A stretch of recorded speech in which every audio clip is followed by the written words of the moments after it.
live in a dream they believe everyone shares. If you attack a Jedi with a weapon, you will fail. Steel or laser are no threat to them, but an acolyte kills without a weapon. An acolyte kills the dream. Welcome back, Fuse Film fans. We're here with Vactor and Kevin, and we're ready to dive into The Acolyte, the 2-episode premiere that just debuted on Disney Plus this week. And we're excited to come at you with all of our thoughts, all of our insights, all of the nitty gritty. Justin, welcome back to the show. Welcome back to FuseFilm.com, the Fuse Film podcast. We're so excited to dive into The Acolyte, my friend. Man, I can't wait. And who better than Kevin Call to talk to about a Star Wars TV show? Woo! I know. I feel like the last time we did this, we were talking about Ahsoka. So it's I like, believe that's true. Yeah, here we are again, talking about another Star Wars Disney Plus series. And I've got to say, so for the people who listen to the show, you can go on our website, thekevincall.com, where I post blog articles and other things like that now around Fuse Film. And I wrote some things about the show already, and I'm just going to throw it out there. The bottom line, I didn't love it. I didn't hate it. I did not like it. I think I'm in this space where I want to see more.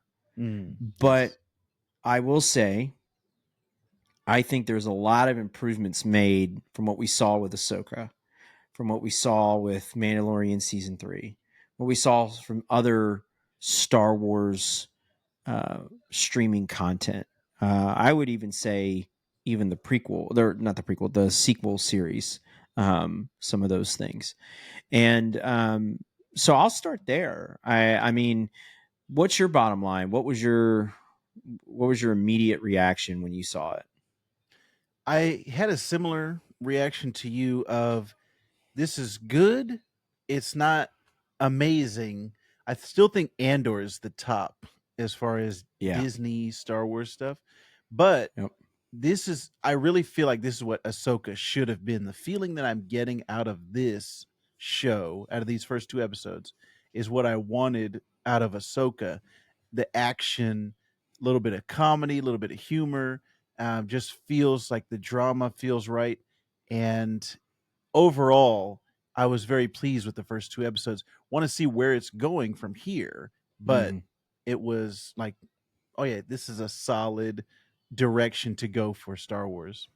I'm glad you brought up Andor, because I think there's a lot of people, critics and fans, that hold that property into very high esteem. Yes. People who normally don't enjoy Star Wars as a compelling narrative type property, or a sophisticated narrative type property, even as far as fantasy type series go, like Game of Thrones and things like that. A lot of people talked about Andor like, man, this is a series where like you could take the Star Wars out of it and it's still good, you know. And with Ahsoka, like, and we talked about this on, and you can go back and listen to the Ahsoka episodes that we put out. But like the thing about Ahsoka was very much like a focus on that character, bringing her to live action from the Clone Wars content, the Rebels content, but also being a Rebels season 5. And I think what happens is that there ends up being so much expectations with this sort of post Galactic Civil War content, whether it's the Mandalorian, the sequel trilogy, Ahsoka, because people want to see the connections and they want to see all of the things that tie to the original trilogy. And what I love about where we're at with The Acolyte is that this is an era that is sort of fresh and clean. It's, 100 years before the events of the prequel series. It's the High Republic era. There's not a lot of canon material around the High Republic era. I know there's a lot of EU stuff and things that have been written There's the Old Republic content, but there's this nice space where we have the um, the a fresh, clean palette that we can kind of look at, and I think that's like what's really cool about the Acolyte being set in this era, and I think that's maybe what gives it a little bit less pressure um, that the other properties don't have. Um, but I would say to kind of wrap my point up in a bow, going back to the Andor piece, this series almost feels like it's a nice middle ground between Andor and Ahsoka, um, where it has some of those uh, areas of high stakes, a very small, self-contained story, um, unique characters, um, but it has a little bit of that cosmic stuff because you got Jedi, you got those type of things. So it's so yeah, it's a middle ground, and that's really what I felt with these first two episodes was definitely that. But yeah, I'm gonna kind of walk through some things that really jumped out at me. And I'm a big fan of this concept. I think I've brought this up on past podcasts, but there's this concept called hyperdiegesis or verisimilitude. Those are big words, and I just use them. Not to have any kind of like a statement that I'm smart because I'm not. I actually chat GPT'd this, but I remembered a quote from Gore Verbinski when he was talking about building the world of Pirates of the Caribbean and how what George Lucas did with Star Wars was an inspiration and like George Lucas's world building. And now it's been like become a scholarly thing. And the idea that you create this expansive, detailed narrative world that extends beyond the immediate story. And verisimilitude is more of like that believability, that authenticity of the world within the story. And I gotta say, the production design and the realism of this show compared to Mandalorian, compared to Ahsoka, even compared to Andor to some degree, felt very vast and interesting to me. Originally, and I didn't notice it at first. I had to. It was kind of like the second time around I watched the show, where you had like new aliens that I hadn't seen before, and they were really well done. I mean, practical effects, some CGI stuff, like. But there was like that one little alien that like tips off May at the beginning, and like he's got like the breathable mask thing. It's like a cross between a Jawa and like a fly, or I don't know. It was like weird looking, and I'm like, oh, this is cool, like because this is what Star Wars is about. When you go back to the original trilogy and you see a bantha for the first time or a Jawa for the first time, it's like, wow, this really is a galaxy far, far away. And I think we've gotten a little sort of complacent with showing the same aliens over and over, like the Mon Calamari or whatever. And it's like, it starts to make the galaxy feel small. So like we're in this High Republic era where it's like, no, the galaxy is so big and so shiny. And you combine that with all the other aesthetically interesting things, ranging from the ships um, to the robes that the Jedi are wearing, which are white and gold and a lot more interesting. So that to me, out of anything the show did, um, stood out to me the most, and was something that I really really enjoyed. So I don't know what stood out to you. Sorry, I had my mic on mute. I think the martial arts are the fights are the Mm, thing that stood out to me because that was we saw the very first trailer and we saw Carrie Ann Moss being Trinity as a Jedi. I yeah. said, "Whoa, this is something that we have not seen since." Well, I was going to say Ray Park and Darth Maul, but if you think about it, we kind of saw it a little bit in Rogue One with the Jedi, the blind Jedi, and he had a little bit of martial arts. And I said, that's what I want in Star Wars. I want to see the martial arts masters in Star Wars. So this is a great new thing that we haven't seen before. I hear Ezra in the background. I think he wants to weigh in on this topic. So Yeah, Ezra was enjoying it as I was watching it. Of course, he was playing around with his toys, but I yeah. think this is just a great entry point for somebody, either if you're really into Star Wars, or if you're into the High Republic, or if you're someone who is new to the franchise. I think this is a fresh take on it that they can that we can take away from it. Yeah, my sentiment on the martial arts was very much maybe a little different than yours. I wasn't like blown away by it. Like I've listened to some other sites like Screen Crush and other people who've reacted to it already, and it seems very mixed, right? Some people were really like, "Wow, the wireframe work, the I don't know what they call it, screen grabbing or something like that, where they kind of slow it down and speed it back up, like Oh, speed that." ramping. Speed ramping, thank Yeah, you. right. Like that kind of stuff. Very.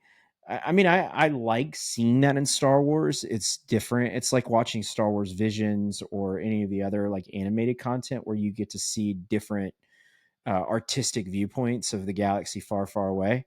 And so I'm fine with it. I think for me, it was when you start to introduce something new.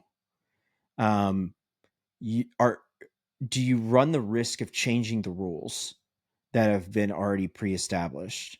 And so that fight scene for me, I think the bothering moment for me is like you've got these people flying around and you know Carrie-Anne Moss's character is matrixing herself up and down the scaffolding and all this kind of stuff, and I'm like, okay, I get it. Like this is an era. It's the High Republic era. It's the height of the Jedi and their powers, and they are, you know, some. So like we're seeing this, and then you see even later like the Master Torben guy who's like just chilling like in a force bubble for ever. Which I have questions about that. Like, how does somebody go to the bathroom when they're in a force bubble for like 10 years? Hmm. But like, so we're at this like super powerful thing, but then like something as simple as like a knife, like she can't handle two knives, kills her.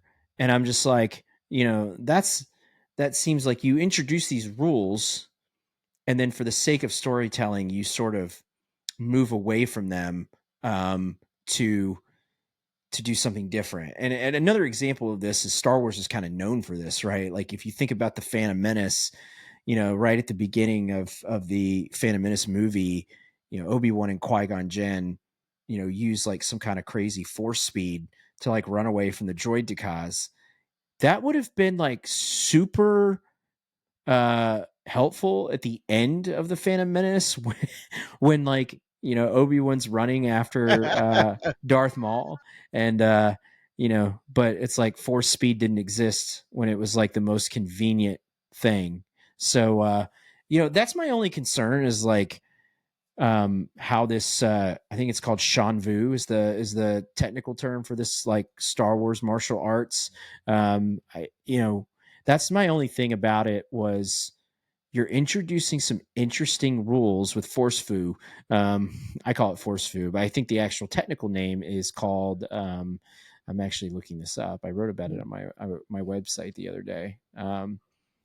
It's Shanju is the name of it. It's a combat style of combat, and it's established in canon. It exists in the High Republic era. You can read about it in the Shadows of Starlight comic. But yeah, Force Fu. I don't know. I say I was unimpressed. Maybe I need to change that comment to being more. I'm I'm I'm quietly reserved about it. I Hmm. wasn't blown away by it. It didn't like make me super excited. Like this is really cool. Um, but at the same time, like I like it when they're trying to do something new. The speed Yes. ramping we saw in Last Jedi, we've seen it before. Um, Star Wars deserves different artistic viewpoints, right? So anyway, um, I want to move into the discussion around the storytelling. What in the first two episodes did anything surprise you? Like, wow, okay, this is they're kind of going there, or or I didn't get enough, or whatever it is. What surprised you the most with the story?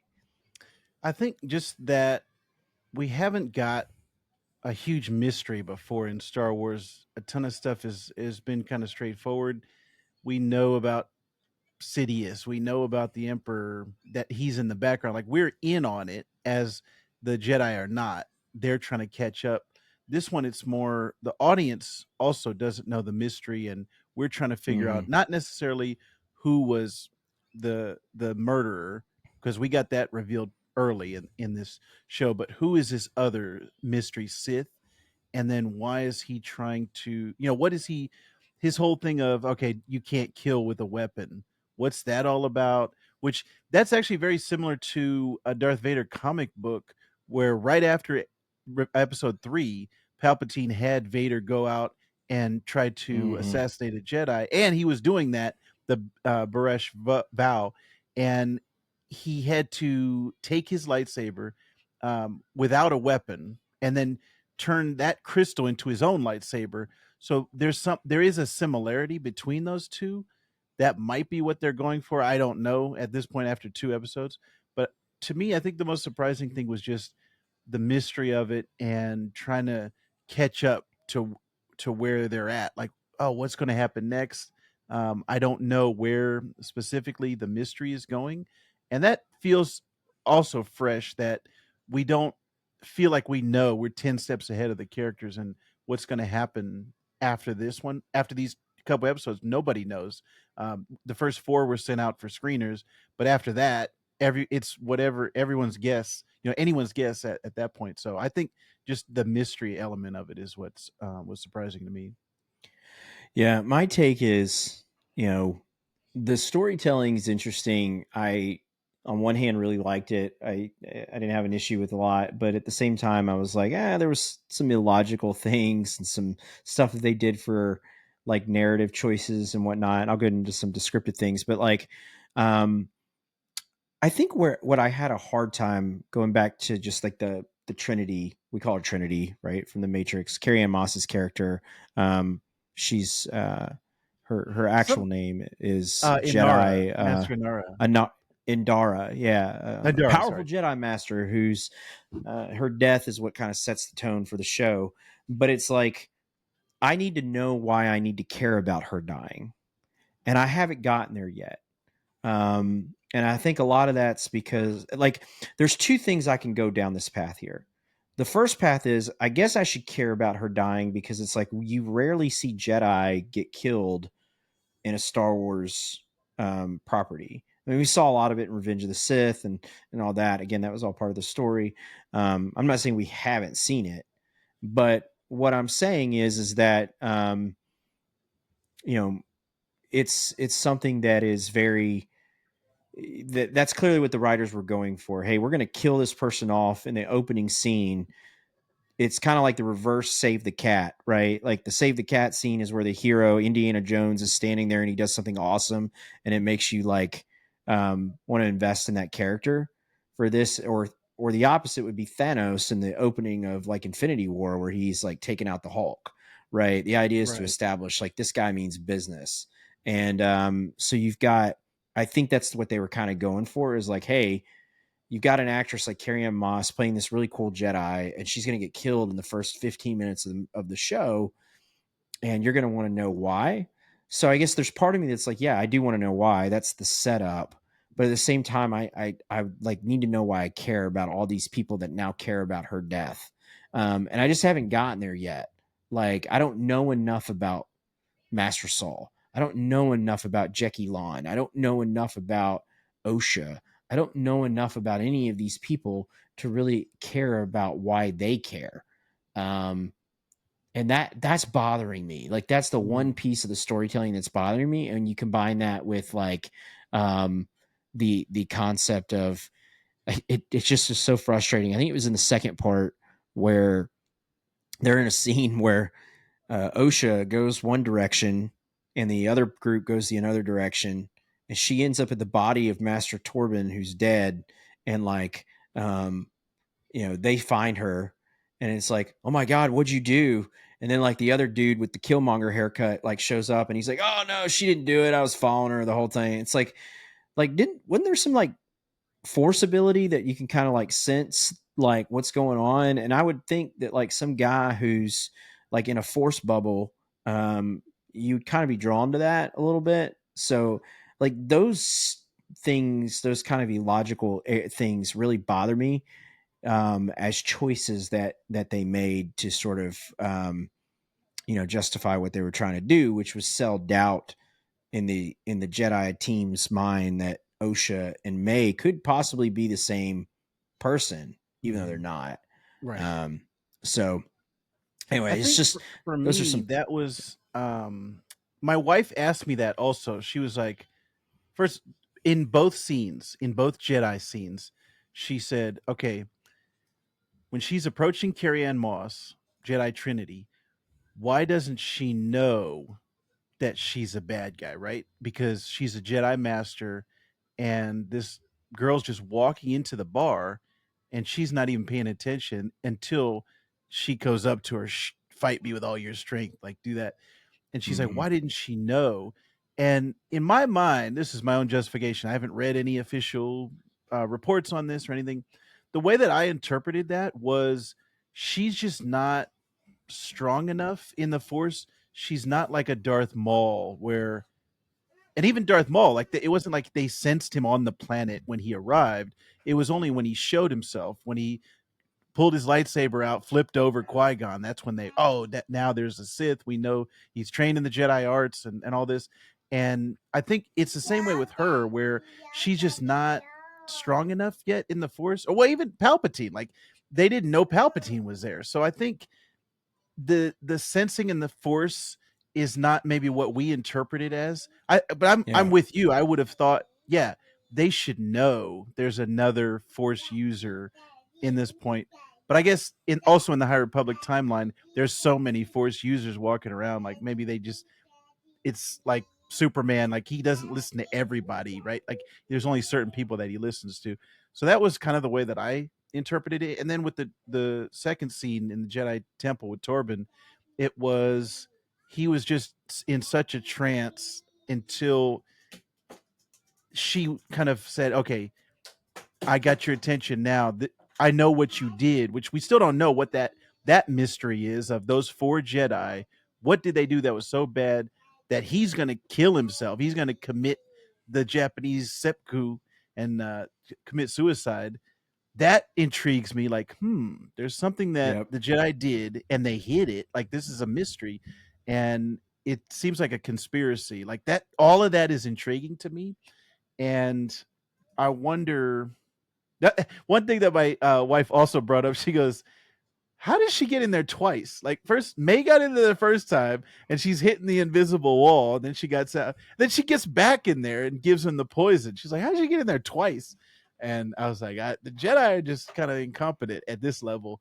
I think this is one of the lesser known, like the little side, they call it the local temple, and it was like, this is not the high end temple. So I think it's just these Jedi just aren't as skilled as the other ones. That was just kind of my interpretation. Yeah. Hey, I'm going to pause real quick because I need to fix my lag. Okay, So no I'm going problem. to hit stop.